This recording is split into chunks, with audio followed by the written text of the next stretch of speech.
નમસ્કાર મિત્રો, પહેલાં તો તમામ મિત્રોને હોળી અને ધૂળેટીના પર્વની ખૂબ ખૂબ શુભકામનાઓ. પણ મિત્રો, તહેવારોનો સમય ચાલી છે, તહેવારોની સિઝન છે. યાર, તમે જોયું હશે કે હમણાંથી રોડ એક્સિડન્ટની સંખ્યામાં બહુ મોટો વધારો થયો છે. અને મિત્રો, એક એવો વિષય છે, ખરેખર ખૂબ ગંભીર વિષય છે, જેની ચર્ચા થવી જોઈએ પણ થતી નથી. એમાં એવા લોકો ભોગ બને છે જે ખરેખર કેટલાય કુટુંબો છે જે બરબાદ થઈ જશે. બહુ નાની ઉંમરના વ્યક્તિઓના ભોગ બનતા હોય છે.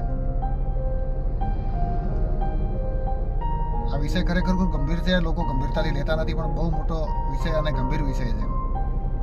અને તમને શું લાગે એમ કે ટ્રાફિકના દંડના કારણે કે બીજા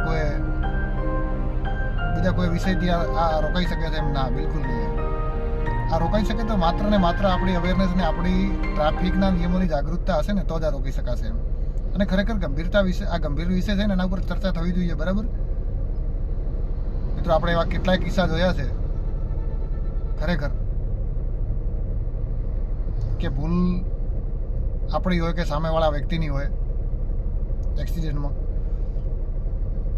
પણ જ્યારે ન થવાનું થાય છે ને ત્યારે ખરેખર જે તે કુટુંબની શું હાલત થાય છે ને, આપણે ખરેખર એ જોયું છે. અને આ મુદ્દો ખરેખર ગંભીર છે, ભલે તમને ગમે લાગતું હોય. અને તમને કહી દઉં કે એક રિપોર્ટ કહે છે કે બીજા પણ કોઈ પણ કારણના મૃત્યુ કરતાં એક્સિડન્ટના કારણે થતા મૃત્યુનો આંકડો સૌથી વધારે છે. ડૉક્ટર લાઈનમાં જે વ્યક્તિ હશે એમને ખ્યાલ હશે કે અત્યારે હેલ્થ ડિપાર્ટમેન્ટમાં સૌથી વધારે કોઈ ઘાતક કેસો આવતા હોય ને તો એક્સિડન્ટ ના આવે છે. એટલે મને લાગ્યું કે ખરેખર આ વિષય ઉપર ચર્ચા થવી જોઈએ, એટલે મેં આ વાત તમારી સામે રાખી. તમને કેવું લાગ્યું? તમને શું લાગે છે? એમ ખરેખર આના પર ચર્ચા થવી જોઈએ?